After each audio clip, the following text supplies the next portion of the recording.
यह व्याप्तं सर्वमिदं जगत् स्थावर जंगमं तामधेनु शिरसा वंदे भूतभवस्य मातरम।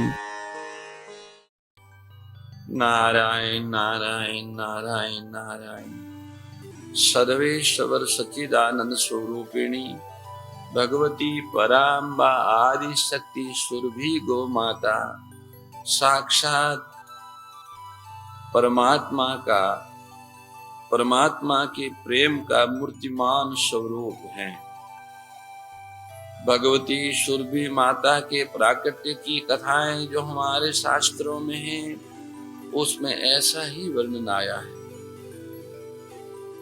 परमात्मा आदि पुरुष भगवान नारायण अपनी परम आह्लादिनी शक्ति को देख रहे हैं और भगवान की अभिन्न स्वरूपा परम आह्लादिनी शक्ति भगवान को देख रही है। दोनों की प्रेममयी दृष्टि का जहाँ संगम होता है, वहीं पर परिणाम स्वरूप आदि शक्ति सुरभि गो माता का स्वरूप तैयार होता है। वही आदि शक्ति सुरभि गो माता प्रभु के मनोरथ को पूरा करने के लिए मनोरथ नाम के गोवत्स को अवतरित करती हैं और उनके रोम रोम से अनंत ब्रह्मांडों में असंख्य वेद लक्षणा गौओं को प्रेषित करती। यह आदि शक्ति सुरभि गो माता की प्राकट्य की कथा है। इससे सिद्ध होता है कि भगवती गो माता प्राकृतिक श्री गो माता का श्री विग्रह प्राकृतिक तत्वों से गुणों से निर्मित न होकर परमात्मा के दिव्य और अलौकिक प्रेम रूपी धातु से निर्मित है।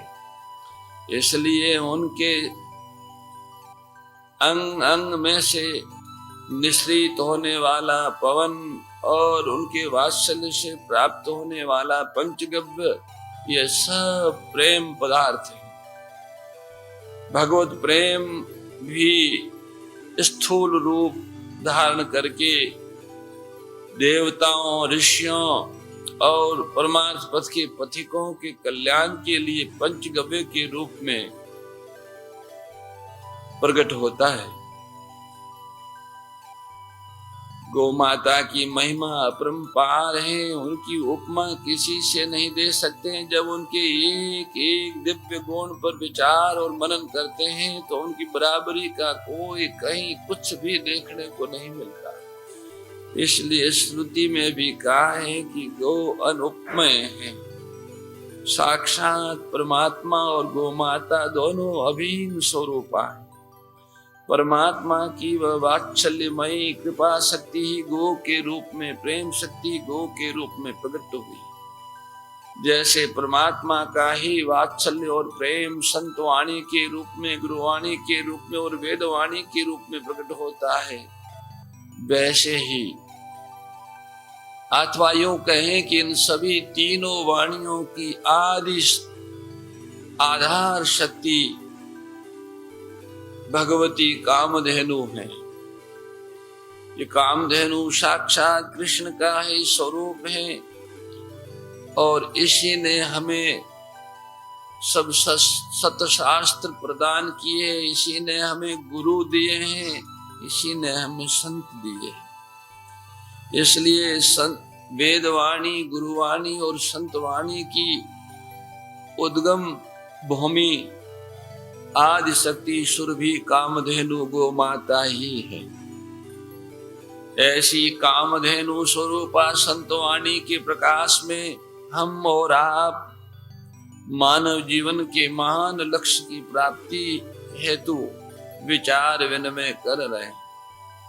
ये चातुर्मास का सुअवसर हमारे अंतर जीवन के प्रकाश और पथ को, प्रकाश का विस्तार करने वाला एवं हमारे परमार्थ पथ को निर्विघ्न करने वाला है। इसमें विधि पूर्वक इस आराधना, उपासना और मोक्ष सत्संग करने से साधक को अपनी साधना में अप्रतिम सफलता मिलती है। हम लोग संतवाणी के प्रकाश में विचार विमर्श करते हैं, उस समय अपने मति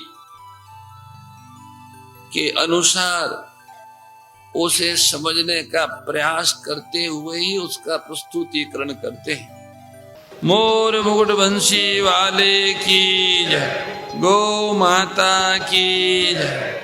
हे मेरे नाथ, आप अपनी सुधामयी सर्व समृद्ध पतित पावनी अहेतु की कृपा से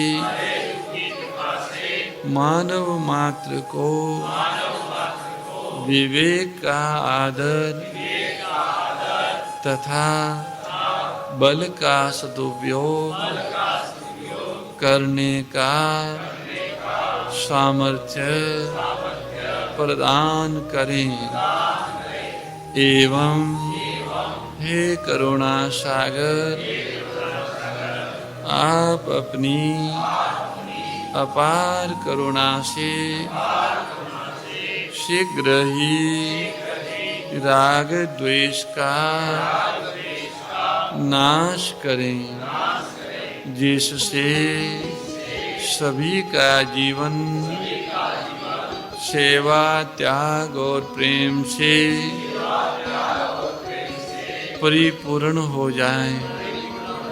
ओम आनंद, ओम परमानंद, ओम सच्चिदानंद। नारायण नारायण नारायण। जय गो माता, जय गोपाल।